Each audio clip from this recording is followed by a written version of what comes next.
Despite the endlessly presented mint footage, government-created money typically accounts for less than 5% of the money in circulation. More than 95% of all money in existence today was created by someone signing a pledge of indebtedness to a bank. What's more, this bank credit money is being created and destroyed in huge amounts every day as new loans are made and old ones repaid.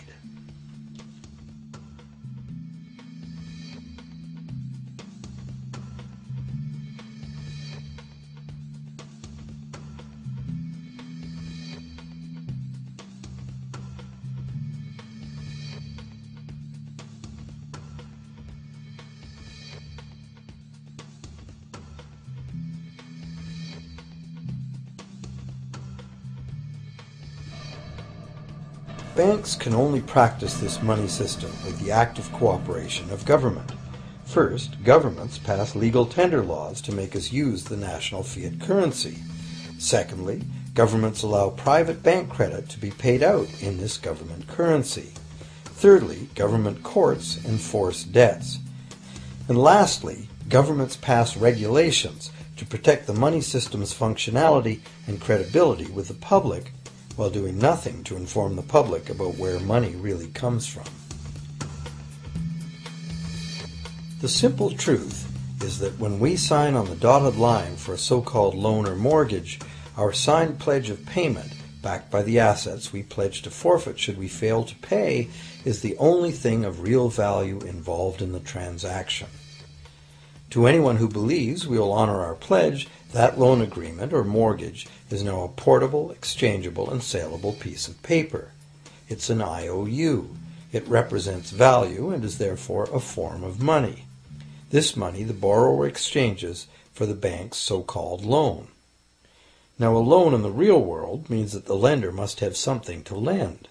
If you need a hammer, my loaning you a promise to provide a hammer I don't have won't be of much help. But in the artificial world of money, a bank's promise to pay money it doesn't have is allowed to be passed off as money, and we accept it as such.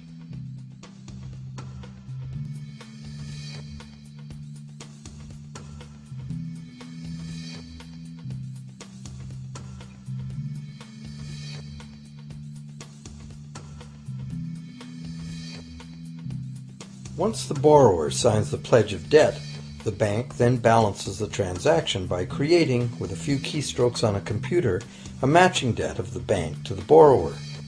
From the borrower's point of view, this becomes loan money in his or her account, and because the government allows this debt of the bank to the borrower to be converted to government fiat currency, everyone has to accept it as money. Again, the basic truth is very simple. Without the document the borrower signed, the banker would have nothing to lend. Have you ever wondered how everyone, governments, corporations, small businesses, families, can all be in debt at the same time and for such astronomical amounts? Have you ever questioned how there can be that much money out there to lend? Now you know. There isn't.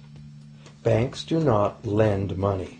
They simply create it from debt. And as debt is potentially unlimited, so is the supply of money.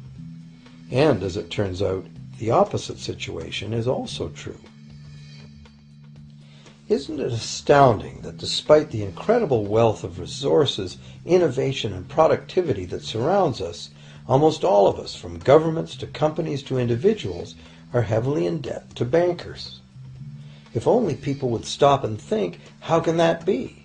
How can it be that the people who actually produce all the real wealth in the world are in debt to those who merely lend out the money that represents the wealth? Even more amazing is that once we realize that money really is debt, we realize that if there was no debt, there'd be no money.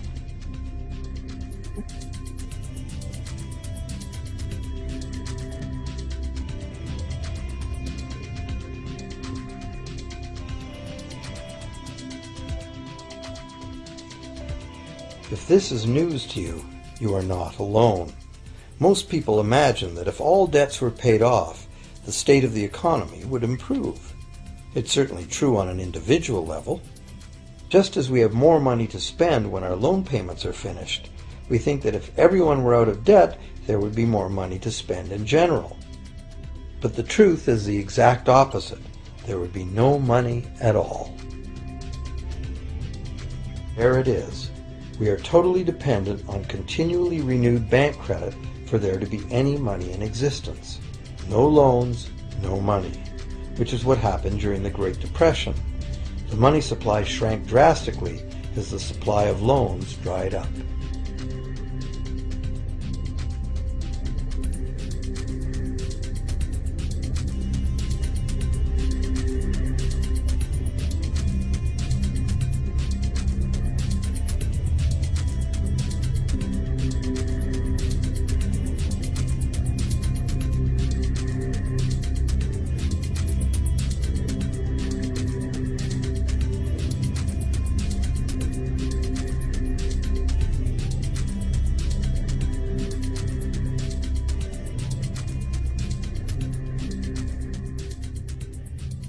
And that's not all. Banks create only the amount of the principal. They don't create the money to pay the interest. Where is that supposed to come from? The only place borrowers can go to obtain the money to pay interest is the general economy's overall money supply. But almost all that overall money supply has been created exactly the same way, as bank credit that has to be paid back with more than was created. So everywhere there are other borrowers in the same situation, frantically trying to obtain the money they need to pay back both principal and interest from a total money pool which contains only principal. It is clearly impossible for everyone to pay back the principal plus interest because the interest money doesn't exist. This can even be expressed by a simple mathematical formula. The big problem here is that for long-term loans, such as mortgages and government debt, the total interest far exceeds the principal. So unless a lot of extra money is created to pay the interest, it means a very high proportion of foreclosures and a non-functioning economy. To maintain a functional society, the rate of foreclosure needs to be low. And so, to accomplish this, more and more new debt money has to be created to satisfy today's demands for money to service the previous debt. But of course, this just makes the total debt bigger, and that means more interest must ultimately be paid, resulting in an ever-escalating and inescapable spiral of mounting indebtedness.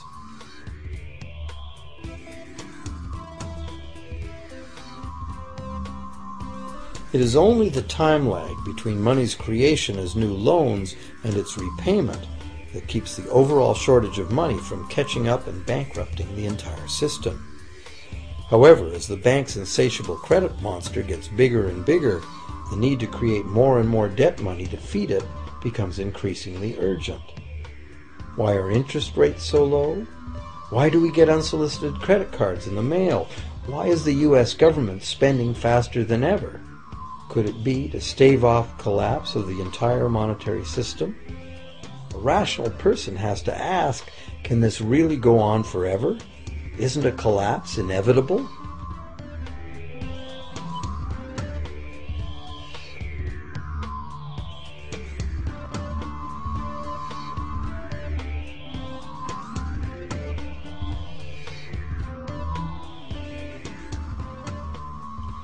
Money facilitates production and trade. As the money supply increases, money just becomes increasingly worthless unless the volume of production and trade in the real world grows by the same amount. Add to this the realization that when we hear that the economy is growing at 3% per year, it sounds like a constant rate, but it's not. This year's 3% represents more real goods and services than last year's 3% because it's 3% of the new total. Instead of a straight line, as is naturally visualized from the words, it is really an exponential curve getting steeper and steeper.